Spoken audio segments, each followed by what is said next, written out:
26,000 শিক্ষকের চাকরি চলে যাওয়ায় রাজ্যের সরকারি স্কুলগুলি পড়েছে শিক্ষক সংকটে। ব্যাহত হচ্ছে পঠন পাঠন। পড়ুয়াদের ভবিষ্যতের কথা ভেবে দায়িত্ব সামলাচ্ছেন আইটিসির চুক্তিভিত্তিক কম্পিউটার প্রশিক্ষক।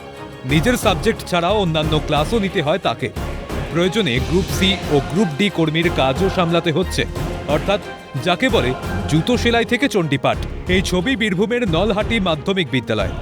শুধু ক্লাস নয়, ক্লাস তো নিচ্ছি আমরা, এছাড়াও যখন টিচার অ্যাবসেন্স হলে তার তো একটা মানুষ প্রত্যেকটা দিন আসতে পারে না, তাদের শারীরিক অসুস্থতা আছে। শুধু ক্লাস নয়, এমনকি গ্রুপ ডি আমাদের না এলেও গেট খুলতেও হয় আমাদেরকে। এমনকি ক্লার্ক নেই, ক্লার্কের যাবতীয় কাজ, এমনি যেগুলো সরকারি পোর্টালের যাবতীয় বাংলা শিক্ষা পোর্টাল বলুন, তারপরে যাবতীয় সবুজ সাথী থেকে যত রকমের দিদির উন্নয়নমূলক কাজ আছে প্রত্যেকগুলোই আমরা করি। স্যালারি কি মানে এজেন্সি মারফত আমরা ওই কেউ 7,000 কেউ 8,000 এইরকম স্যালারিতে আমাদের চলছে। মানে টিচারদের সমান কাজ করতে হচ্ছে, মানে কি বলবো, যাই হোক, ছাত্রকে ভালোবাসা, স্কুলের প্রতি ভালোবাসা, তার শিক্ষাকে ভালোবাসার তাগিদে। জানা যাচ্ছে এই স্কুলের পড়ুয়ার সংখ্যা প্রায় 150 জন। এদিকে গত 3 বছর ধরে স্কুলে নেই প্রধান শিক্ষক। একজনের চাকরি বাতিল হওয়ায় বর্তমানে একজন টিআইসি সহ 5 জন শিক্ষক দিয়ে চলছে স্কুল। অন্যদিকে নিজেদের দাবি দাবা নিয়ে ধর্মঘটের ডাক দিলেও তাকে সমর্থন জানিয়েই ভারপ্রাপ্ত প্রধান শিক্ষকের ডাকে সাড়া দিয়ে স্কুলে উপস্থিত হতে হয় এক প্যারা টিচারকে।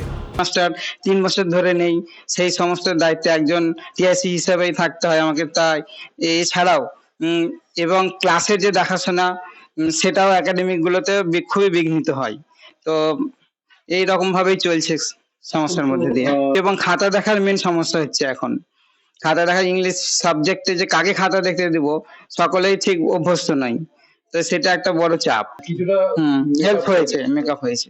কারণ এই স্কুলের প্রেসারের জন্যই আমাকে আমার টিআইসি স্যার আমাকে আসতে বলেছেন, তাই আমি মানবিকতার খাতিরে আমি এসেছি, কিন্তু মন থেকে আমার দিক থেকে পূর্ণ সমর্থন করছি আজকের এই ধর্মঘটকে। আইটিসি চুক্তিভিত্তিক শিক্ষকের সংখ্যা রাজ্যে প্রায় 3,700 জন, যাদের মাসিক ভাতা 7 থেকে 8,000 টাকা। এবার কি সিভিক শিক্ষকদের দিয়েই চলবে স্কুল? সোমবার নেতাজি ইন্ডোর থেকে 26,000 চাকরিহারাদের উদ্দেশ্যে কি এমনই ইঙ্গিত দিলেন মুখ্যমন্ত্রী? ভোলানাথ চক্রবর্তীর রিপোর্ট, ক্যালকাটা নিউজ।